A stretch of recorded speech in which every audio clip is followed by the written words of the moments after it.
तुमच्या घरी उंदीर झालेत? हा, मग काही टेन्शन घेऊ नका, कारण उंदीर मारण्याचं औषध विकणारा एक माणूस आता इकडे येणार आहे. बघूयात तो किती माणसांना मारतो, म्हणजे किती गिराईक मिळवतोय. जोरदार टाळ्यांनी स्वागत करूयात मागच्या आठवड्यातल्या सिंहासनाधीश जोडीचं. संतोष पवार, किशोरी आंबे.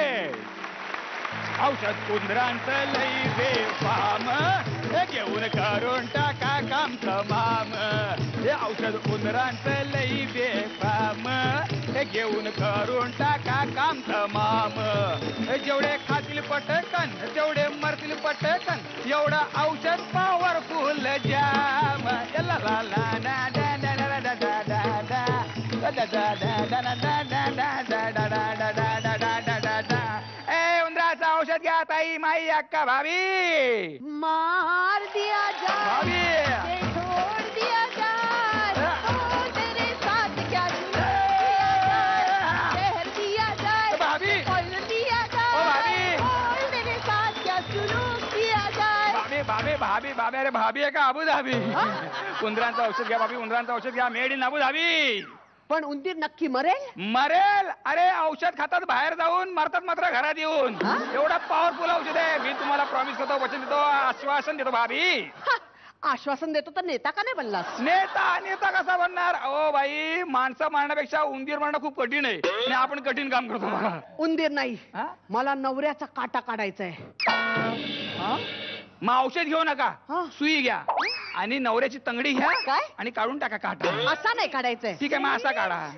अरे मला नवऱ्याला संपवायचंय, मारून टाकायचंय, खल्लास करायचंय. किती वर्ष झाली लग्नाला? 10 वर्ष. मग का ते मेलेल्या परत मारताय? बाई माझं ऐका, काय झालंय, तुमचा दोष नाही, फ्लॅट सिस्टीमचा दोष आहे. म्हणजे ते काय झालं, पूर्वी चाळ सिस्टीम मध्ये माणसांना उंदराची कटकट व्हायची, पण आता फ्लॅट सिस्टीम मध्ये माणसांना माणसांची कटकट व्हायला लागली. म्हणून उंदीर मारायचं औषध माणसं मारायला विकत घेतात. का मारताय तुमच्या नवऱ्याला? कारण मला समोरच्या कॉलनी वाल्यावर प्रेम बसलंय. कसा आहे तो?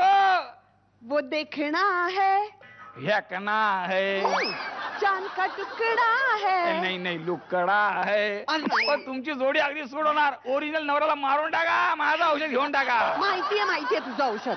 मागच्या वेळेला असंच नवऱ्याला दिलं होतं, तो मेला. तो मेला? मग घरी आहे तो कोण आहे? अहो तो मेला नाही, नवरा चांगला ठणठणीत आहे. ते औषधच भेसळीचं होतं. कोण आहे तो भेसळीचा? कोण आहे, कोण तो भेसळीचा? अरे खोटी औषध विकतो, धंदा बदनाम करून टाकतो आमचा. तूच आहेस तो. मीच आहे काय? मी तरी काय करणार? अहो हल्ली नात्यामध्येच भेसळ झालेली आहे, त्याला औषध तरी काय करणार ना? नाही, पण औषधात भेसळ म्हटली ना की माझं रक्त भेसळतं, उसळतं. उसळू दे, आपल्याला उसळ खूप आवडते. अरे औषध कसं मिसळायचं ते सांगा. मी सांगतो तुम्हाला. मी ना औषधाच्या पुड्या बनवतो. हा, औषधाच्या पुड्या. माझ्याकडे बघून काय पुड्या बांधतोय? मी माणूस बघून पुड्या बांधतोय ना. म्हणजे आजूबाजूला कोण माणूस आहे का ते बघतोय आणि पुड्या बांधतोय. पटापट अशा फटाफट. किती बांधताय? त्याचं वजन किती आहे? 75 किलो. एका किलोला एक पुढे अशा 75 पुड्या बांधावी लागतील बाई. द्या. आणि पुढे काय करायचं? पुढे काय करायचं, त्या पुड्या आहेत की नाही, त्या पिठामध्ये मिक्स करायच्या, पिठाच्या बारीक बारीक गोळ्या करायच्या आणि अशा मारायच्या. नाही, त्याला भरवायच्या की काम तमाम नवऱ्याचं. अहो पण तो नुसतं पीठ खात नाही ना. मग थालीपीठ द्या. पण थालीपीठ देताना तो खाली पीठ पाहिजे. काय? खाली पेट पाहिजे तो. बरं दे, 75 पुड्या दे. नाही, तुम्हाला थोडं थांबावं लागेल. का? पुढे जरा कमी आहेत. काल इथे या ठिकाणी एका माणसाला 80 पुड्या दिलेत. 80 पुड्या? त्याला आपल्या बायकोला मारायचं होतं. ते येडं काय म्हणलं माहितीये का, त्याची बायको नुसत्या पुड्या खाणार नाही. अरे म्हटलं, येड्या त्या पुड्या घ्या आणि कर ना तू. अळूवड्या. तुम्हाला कसं कळलं अळूवड्या? कारण काल 80 अळूवड्या मी खाल्ल्या. अरे तरी पण मला काही झालं नाही. काहीच होणार नाही बाई, तुम्हाला काहीच होणार नाही बाई. अहो या औषधाने काळ उंदीर मरत नाही, पांढरी घुस काय मारणार? काय?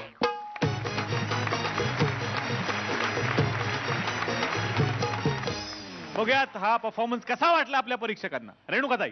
मारलं यार आम्हाला, म्हणजे विनोद मारून मारलात. पण तुम्ही दोघं खूप छान दिसताय. किशोरी एस्पेशली तू फारच सुंदर दिसतेस. All the very best. निर्मितीताई.